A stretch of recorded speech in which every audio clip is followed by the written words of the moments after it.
নমস্কার দর্শক বন্ধুরা, আপনারা দেখছেন আমার ত্রিপুরা টিভি চ্যানেল এবং এই মুহূর্তে আমাদের সাথে রয়েছে ত্রিপুরা প্রদেশ কংগ্রেসের ত্রিপুরা স্টেট কো ইনচার্জ জরিতা লাইটফ্লাং जी। नमस्कार मैडम, अपना मूल्यवान समय थे समय देवार जन्य बहुत बहुत धन्यवाद।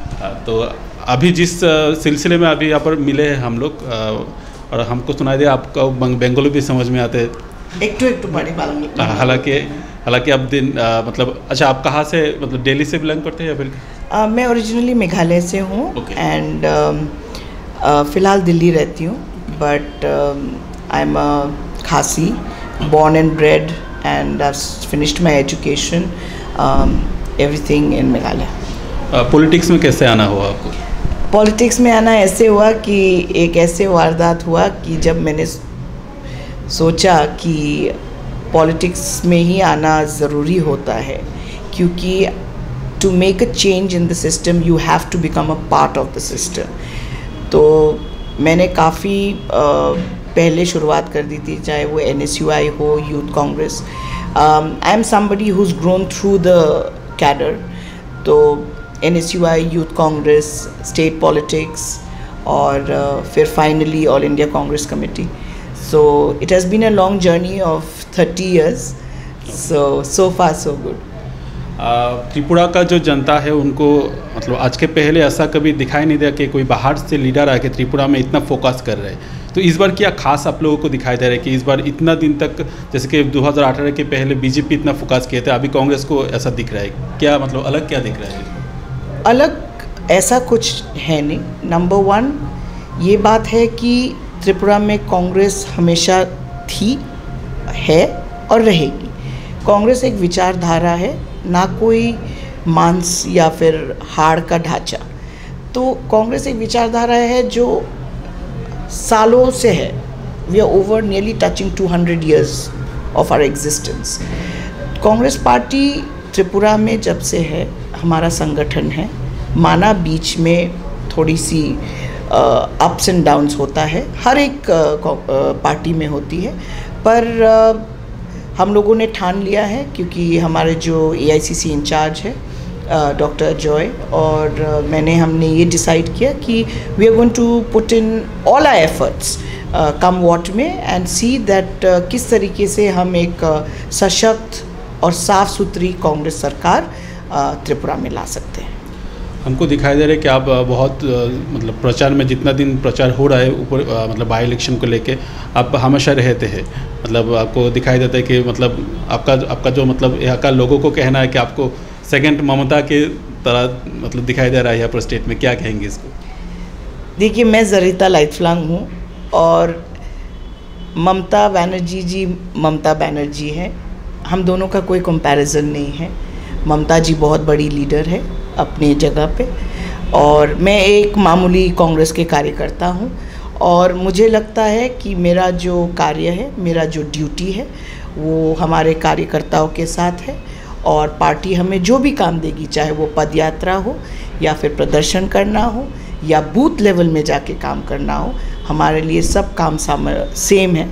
तो हम कोई भी काम करने से झिझकते नहीं हैं, तो आप हमें कुछ भी काम दीजिए, पार्टी के लिए हम करेंगे। अभी इस बाई इलेक्शन में कांग्रेस के खिलाफ CPM, बीजेपी और TMC और कुछ इंडिपेंडेंट पार्टी से मतलब चुनाव में कैंडिडेट वो लोग दिए हैं, तो किसको प्रधान प्रतिद्वंदी जिसको कहते हैं, मतलब अपोनेंट किसको मान रहे हैं आप लोग? हम लोगों का एक ही मेन जो हमारा ओपोनेंट है वो भारतीय झूठी पार्टी है, भारतीय जुमला पार्टी है, जो लोगों को डरा धमकाती है, जो लोगों के पास जुमलाएं लेके जाते हैं और वो अपने कार्य में पूरी तरीके से विफल हो चुके हैं और उन्हें लगता है कि ED का डर दिखा के या फिर लोगों को भयभीत करके वो ध्यान भटका सकते हैं इश्यूज से, पर वो पॉसिबल नहीं है, क्योंकि आज के जो पब्लिक सब कुछ जानती है।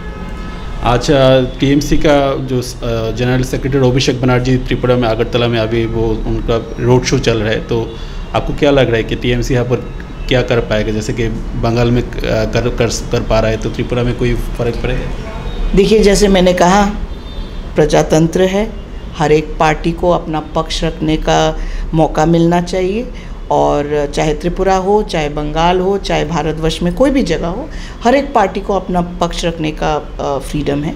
और मुझे लगता है कि हमें अपने काम पे फोकस करना चाहिए, ना कि दूसरी पार्टी पे। हम अपने काम पे फोकस कर रहे हैं, हम अपनी स्ट्रैटेजीज़, अपने ग्रामीण स्तर पे जो काम है वो हम देख रहे हैं। अगर हम दूसरे के घर में झांकते रहें, फिर अपने घर का जो संतुलन होता है वो बिगड़ जाता है। तो हम सोचते हैं कि ये अच्छा ही है कि हम अपने घर में कंसंट्रेट करें, ना कि दूसरों के घर में झांकें। बीजेपी के खिलाफ जो ज़्यादा कॉम्प्लेन है, मतलब उन लोगों के मैनिफेस्टो में वो लोग कोई काम नहीं किए। 299 मैनिफेस्टो थे, मतलब जनता के सबके खिलाफ यही एक मतलब दवा है कि वो लोग कोई काम नहीं है। अगर कांग्रेस सत्ता में आते हैं 2023 में, तो त्रिपुरा के लिए क्या स्पेशल सोचेंगे आप? देखिए, स्पेशल अभी फ़िलहाल बोलना बहुत जल्दी हो जाएगा, क्योंकि ये सिर्फ बाई इलेक्शंस हैं। पर हम ये आश्वासन देते हैं कि आने वाले दिनों में जो भी कांग्रेस पार्टी वायदा रखेगी पब्लिक के लिए या त्रिपुरा वासियों के लिए, उनके बेनिफिट के लिए ही होगा, उनके हित में ही होगा, ना कि जुमले होंगे।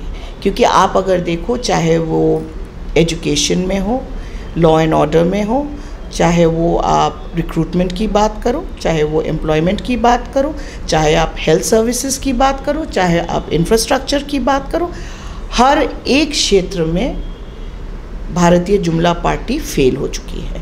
और ये हमें हर रोज़ देखने को मिलता है। आप स्मार्ट सिटी की बात कीजिए, स्मार्ट सिटी की तो बत्ती गुल हो चुकी है।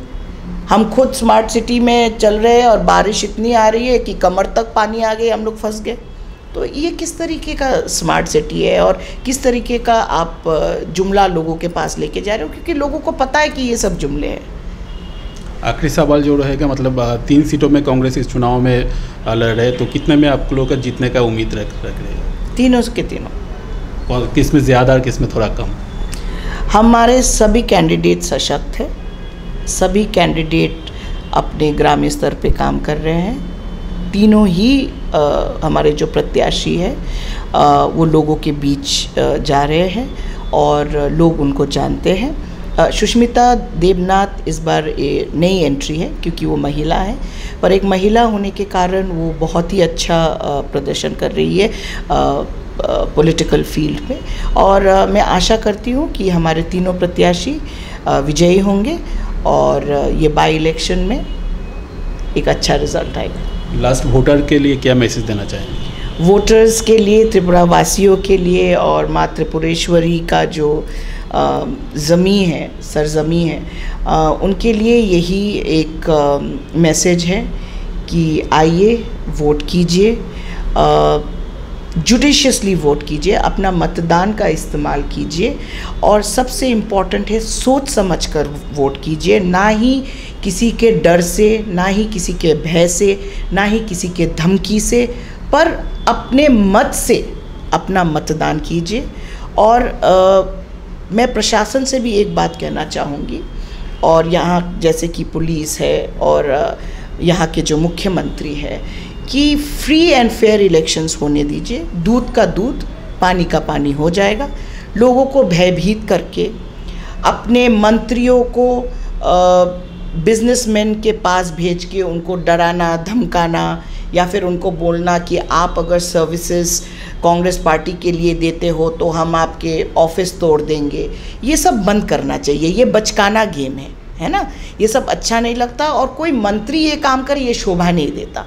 तो हमें लगता है कि फ्री एंड फेयर इलेक्शंस होना चाहिए और जनता डिसाइड करेगी कि उनको किसको चुनना है और वही विजयी हो के आएगा। बहुत धन्यवाद।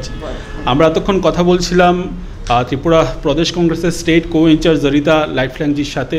উনি কিন্তু সরাসরি জানালেন যে আগামী 2023-এ যদি কংগ্রেস ক্ষমতায় আসে তাহলে ত্রিপুরার জন্য রয়েছে অনেকগুলো প্রতিশ্রুতি, যেগুলি বিজেপির বিরুদ্ধে অভিযোগ রয়েছে সেটা কংগ্রেসের সাথে হয়তো নাও হতে পারে বলে কিন্তু তিনি আশ্বাস দিয়েছেন। এবং আসন্ন উপনির্বাচনে 3টি আসনেই কংগ্রেস জয়লাভ করবেন বলে তিনি 100% আশাবাদী। দেখতে থাকুন আমার ত্রিপুরা এবং সঙ্গে থাকুন। ধন্যবাদ।